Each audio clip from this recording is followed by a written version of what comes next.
रब दिखता है यारा, मैं क्या करूं दे सर झुकता है यारा, मैं क्या करूं।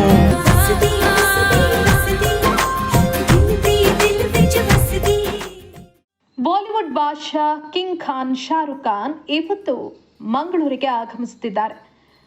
ಶಾರುಖ್ ಖಾನ್ ಅವರ ಅಭಿಮಾನಿಗಳಿಗೆ ಇದು ಅತ್ಯಂತ ಖುಷಿಯ ವಿಚಾರ. ಕರಾವಳಿಯ ಪ್ರತಿಷ್ಠಿತ ರಿಯಲ್ ಎಸ್ಟೇಟ್ ಸಂಸ್ಥೆಗಳಲ್ಲಿ ಒಂದಾದ ರೋಹನ್ ಕಾರ್ಪೊರೇಷನ್ ಆಯೋಜನೆ ಮಾಡಿರುವಂತಹ on evening with Shahrukh Khan ಕಾರ್ಯಕ್ರಮದಲ್ಲಿ ವಿಶೇಷ ಅತಿಥಿಯಾಗಿ ಕಿಂಗ್ ಖಾನ್ ಭಾಗಿಯಾಗ್ತಿದ್ದಾರೆ. ಮಂಗಳೂರಿನ ಅಡ್ಯಾರ್ ಗಾರ್ಡನ್ನಲ್ಲಿ ಈ ಒಂದು ವಿಶೇಷ ಕಾರ್ಯಕ್ರಮ ಸಂಜೆ 4 ಗಂಟೆಯಿಂದ ಆರಂಭ ಆಗಲಿದೆ. ವಿವಿಧ ಕ್ಷೇತ್ರಗಳ ಗಣ್ಯರು, ಉದ್ಯಮಿಗಳು, ಸಾರ್ವಜನಿಕ ಪ್ರತಿನಿಧಿಗಳು ಹಾಗೂ ಮೊದಲೇ ನೋಂದಣಿ ಮಾಡಿಕೊಂಡಂತಹ ಒಂದಷ್ಟು ಅತಿಥಿಗಳು ಈ ಸುಂದರ ಸಂಜೆಗೆ ಸಾಕ್ಷಿಯಾಗಲಿದ್ದಾರೆ. ಬಾಲಿವುಡ್ ನಟ ಶಾರುಖ್ ಖಾನ್ ಮಂಗಳೂರಿಗೆ ಆಗಮಿಸ್ತಾ ಇರೋದು ಅವರ ಅಭಿಮಾನಿಗಳಿಗೆ ಎಷ್ಟು ಖುಷಿಯನ್ನ ಕೊಟ್ಟಿದೆಯೋ ಅಷ್ಟೇ ಖುಷಿ ಶಾರುಖ್ ಖಾನ್ಗೂ ಕೂಡ ಇದೆ. ಮಂಗಳೂರಿಗೆ ಆಗಮಿಸ್ತಾ ಇರೋದು ಶಾರುಖ್ ಖಾನ್ಗೂ ಕೂಡ ತುಂಬಾ ಸಂತೋಷದ ವಿಚಾರ. ಅದಕ್ಕೆ ಪ್ರಮುಖ ಕಾರಣ ಕರಾವಳಿ ಹಾಗೂ ಶಾರುಖ್ ಖಾನ್ ಜೊತೆಗಿರುವಂತಹ ಆ ಒಂದು ನಂಟು. ಮಂಗಳೂರಿಗೂ ಶಾರುಖ್ ಖಾನ್ಗೂ ಒಂದು ವಿಶೇಷವಾದಂತಹ ನಂಟಿದೆ. ನಿಮಗೆಲ್ಲ ಗೊತ್ತೇ ಇದೆ, ಬಾಲಿವುಡ್ನಲ್ಲಿ ಸೂಪರ್ ಸ್ಟಾರ್ಗಳಾಗಿ ಮೆರಿತಾ ಇರುವಂತಹ ಸಾಕಷ್ಟು ಸ್ಟಾರ್ಗಳಿಗೆ ಕರಾವಳಿಯ ಜೊತೆ ವಿಶೇಷವಾದಂತಹ ಸಂಬಂಧ ಇದೆ. ಕರಾವಳಿ ಮೂಲದವರೇ ಸಾಕಷ್ಟು ಜನ ಬಾಲಿವುಡ್ನಲ್ಲಿ ಸೂಪರ್ ಸ್ಟಾರ್ಗಳಾಗಿದ್ದಾರೆ. ಐಶ್ವರ್ಯ ರೈ, ದೀಪಿಕಾ ಪಡುಕೋಣೆ, ಶಿಲ್ಪಾ ಶೆಟ್ಟಿ, ಸುನಿಲ್ ಶೆಟ್ಟಿ, ಪೂಜಾ ಹೆಗ್ಡೆ, ರೋಹಿತ್ ಶೆಟ್ಟಿ ಇವರೆಲ್ಲರೂ ಕೂಡ ಕರಾವಳಿಯ ಜೊತೆ ಸಂಬಂಧವನ್ನ ಹೊಂದಿದವರು. ಆಗಾಗ್ಗೆ ಕರಾವಳಿಗೆ ಭೇಟಿಯನ್ನ ಕೊಡ್ತಾನೂ ಇರ್ತಾರೆ. ಇದೀಗ ಶಾರುಖ್ ಖಾನ್ ವಿಶೇಷವಾಗಿ ಮಂಗಳೂರಿಗೆ ಆಗಮಿಸ್ತಾ ಇದ್ದಾರೆ.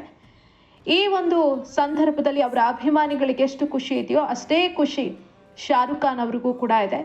ಒಮ್ಮೆ ಶಾರುಖ್ ಖಾನ್ ಸಂದರ್ಶನವೊಂದರಲ್ಲಿ ಮಾತನಾಡ್ತಾ ನಾನು ಮಂಗಳೂರಿನ ಮಗ ಅಂತ ಹೇಳ್ಕೊಂಡಿದ್ರು. ಸಾಕಷ್ಟು ಜನ ಆ ಸಂದರ್ಭದಲ್ಲಿ ಅಚ್ಚರಿಯನ್ನ ವ್ಯಕ್ತಪಡಿಸಿದ್ರು. ನನಗೂ ಕರ್ನಾಟಕಕ್ಕೂ ಒಂದು ವಿಶೇಷವಾದಂತಹ ನಂಟಿದೆ, ನಾನು ಕೂಡ ಬೆಳೆದಿದ್ದು ಮಂಗಳೂರಿನಲ್ಲಿ ಅನ್ನೋ ಅಚ್ಚರಿಯ ವಿಚಾರವನ್ನು ಅವರು ರಿವೀಲ್ ಮಾಡಿದ್ರು. ಮಂಗಳೂರಲ್ಲಿ ನನ್ನ ಅಜ್ಜಿ ದತ್ತು ತೆಗೆದುಕೊಂಡಿದ್ರು. ನನ್ನ ಅಜ್ಜಿಗೆ ಗಂಡು ಮಕ್ಕಳಿರ್ಲಿಲ್ಲ. ಅವರು ತಮ್ಮ ಮಗಳಿಂದ ಮೊಮ್ಮಗನಾದಂಥ ನನ್ನನ್ನು ದತ್ತು ತೆಗೆದುಕೊಂಡಿದ್ರು. ಅವರೇ ನನ್ನನ್ನು 5 ವರ್ಷಗಳ ಕಾಲ ಸಾಕಿದ್ರು ಅಂತ ಶಾರುಖ್ ಅವತ್ತು ಹೇಳ್ಕೊಂಡಿದ್ರು.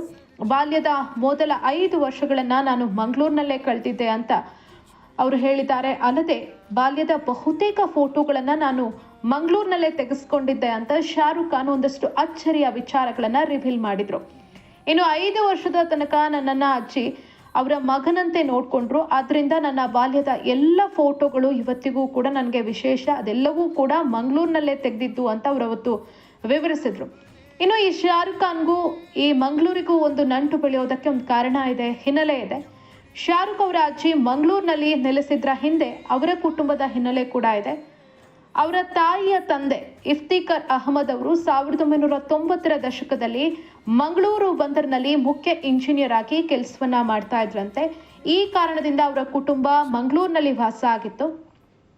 1965ರ ನವೆಂಬರ್ 2ರಂದು ದಿಲ್ಲಿಯಲ್ಲಿ ಶಾರುಖ್ ಖಾನ್ ಅವರು ಜನಿಸ್ತಾರೆ. ಅವರ ತಾಯಿ ಮಂಗಳೂರಿಗೆ ಅವರನ್ನ ಕರ್ಕೊಂಡು ಬಂದಿದ್ರು. ಆಗ ಅಜ್ಜಿ ನಮ್ಮ ಬಳಿ ಇಟ್ಕೊಂಡು ಸಾಕಿದ್ದು ಬಾಲ್ಯದ ಮೊದಲ 5 ವರ್ಷಗಳನ್ನ ಅವರು ಮಂಗಳೂರಿನಲ್ಲೇ ಕಳೆದಿದ್ರು. ಇನ್ನು ತಮ್ಮ ಬಾಲ್ಯದ ಚಿತ್ರಗಳ ಬಗ್ಗೆ ಸಾಮಾಜಿಕ ಜಾಲತಾಣದಲ್ಲಿ ಚರ್ಚೆ ನಡೆದಾಗ್ಲೂ ಆ ಫೋಟೋಗಳು ಮಂಗಳೂರಿನಲ್ಲೇ ತೆಗೆದವು ಅಂತ ಅವರು ಸ್ವತಃ ಸ್ಪಷ್ಟಪಡಿಸಿದ್ರು. ನನ್ನ ಅಜ್ಜ ಮಂಗಳೂರು ಬಂದರಿನಲ್ಲಿ ಇಂಜಿನಿಯರ್ ಆಗಿದ್ದ ಕಾರಣ ನಾನು ಬಾಲ್ಯದ ಕೆಲವು ವರ್ಷಗಳನ್ನ ಮಂಗಳೂರಿನಲ್ಲಿ ಕಳೆದಿದ್ದೀನಿ ಅಂತ ಅವ್ರು ಹೇಳ್ಕೊಂಡಿದ್ರು. ಕೇವಲ ಮಂಗಳೂರಿನ ಜೊತೆ ಮಾತ್ರ ಶಾರುಖ್ ಖಾನ್ಗೆ ವಿಶೇಷವಾದಂಥ ನಂಟಿದೆ ಅಲ್ಲ, ಬೆಂಗಳೂರಿನ ಜೊತೆ ಕೂಡ ಅಷ್ಟೇ ವಿಶೇಷವಾದಂಥ ನಂಟಿದೆ. ಬೆಂಗಳೂರಿಗೆ ಭೇಟಿ ಕೊಟ್ಟಂತಹ ಸಂದರ್ಭದಲ್ಲೂ ಕೂಡ ತಮ್ಮ ಬಾಲ್ಯದ ನೆನಪುಗಳನ್ನು ಅವರು ಹಂಚಿಕೊಂಡಿದ್ದಾರೆ. ನಂದಿದುರ್ಗ ರಸ್ತೆ, ಹಾಗೆ ಜಯಮಲ್ ಎಕ್ಸ್ಟೆನ್ಷನ್, ಪ್ಯಾಲೇಸ್ ರಸ್ತೆ ಪ್ರದೇಶಗಳು ಇನ್ನೂ ಕೂಡ ನನ್ನ ನೆನಪಿನಲ್ಲಿ ಹಾಗೇ ಇದೆ ಅಂತ ಶಾರುಖ್ ಖಾನ್ ಹೇಳಿದ್ದಾರೆ. ಹಾಗಾದ್ರೆ ನೀವು ಯಾಕೆ ಕನ್ನಡ ಕಲಿಯಲಿಲ್ಲ ಅಂತ ಪ್ರಶ್ನೆ ಎದುರಾದಾಗ ಅದಕ್ಕೆ ಉತ್ತರಿಸಿದಂತಹ ಶಾರುಖ್ ಖಾನ್, ಬಾಲ್ಯದಲ್ಲಿ ತಾಯಿ ನನ್ನನ್ನು ದೆಹಲಿಗೆ ಕರ್ಕೊಂಡು ಹೋದ್ರು, ಹೀಗಾಗಿ ನನಗೆ ಕನ್ನಡ ಕಲಿಯೋದಕ್ಕೆ ಸಾಧ್ಯ ಆಗಲಿಲ್ಲ. ಆದರೆ ನನ್ನ ತಾಯಿ ಕನ್ನಡವನ್ನ ತುಂಬಾ ಚೆನ್ನಾಗಿ ಮಾತನಾಡ್ತಾರೆ ಅಂತ ಶಾರುಖ್ ಹೇಳ್ಕೊಂಡಿದ್ರು. ಇನ್ನೊಂದು ಅಚ್ಚರಿಯ ವಿಚಾರ ಅಂದ್ರೆ ಅವರ ಅಜ್ಜಿ ತುಂಬಾ ಚೆನ್ನಾಗಿ ಕನ್ನಡ ಮಾತಾಡ್ತಾರೆ ಅನ್ನೋದನ್ನ ಕೂಡ ಶಾರುಖ್ ರಿವೀಲ್ ಮಾಡಿದ್ರು. ಇನ್ನು ಬಾಲಿವುಡ್ನಲ್ಲಿ ಅವಕಾಶ ಪಡೆಯುವ ಕನಸಿನೊಂದಿಗೆ ನಾನು ಮುಂಬೈಗೆ ಒಂದಷ್ಟು ಫೋಟೋಗಳನ್ನು ಕಳಿಸಿದ್ದೆ. ಆ ಮೊದಲ ಫೋಟೋವನ್ನ ಕೂಡ ನಾನು ಬೆಂಗಳೂರಿನಲ್ಲೇ ತೆಗೆಸಿದ್ದೆ ಅಂತ ಶಾರುಖ್ ಈ ಹಿಂದೆ ಒಂದು ಸಂವಾದದಲ್ಲಿ ಹೇಳ್ಕೊಂಡಿದ್ರು. ಇವತ್ತು ಶಾರುಖ್ ಮಂಗಳೂರಿಗೆ ಆಗಮಿಸ್ತಾ ಇದ್ದಾರೆ. ಅವರನ್ನ ನೋಡೋದಕ್ಕೆ ಅವರ ಅಭಿಮಾನಿಗಳು ಎಷ್ಟು ಕಾತುರರಾಗಿದ್ದಾರೋ ಹಾಗೆ ಶಾರುಖ್ ಖಾನ್ಗೂ ಕೂಡ ಅಷ್ಟೇ ಕಾತರ ಇದೆ. ತನ್ನ ಬಾಲ್ಯದ ದಿನಗಳನ್ನ ಕಳೆದಂಥ ಊರಿಗೆ ನಾನು ಹೋಗ್ತಾ ಇದ್ದೀನಿ ಅನ್ನೋ ಖುಷಿ ಶಾರುಖ್ ಅವರಲ್ಲೂ ಕೂಡ ಇದೆ ಅನ್ನೋದಂತೂ ಸತ್ಯ. तुझ में रब दिखता है यारा, मैं क्या करूं दे सर झुकता है यारा, मैं क्या करूं.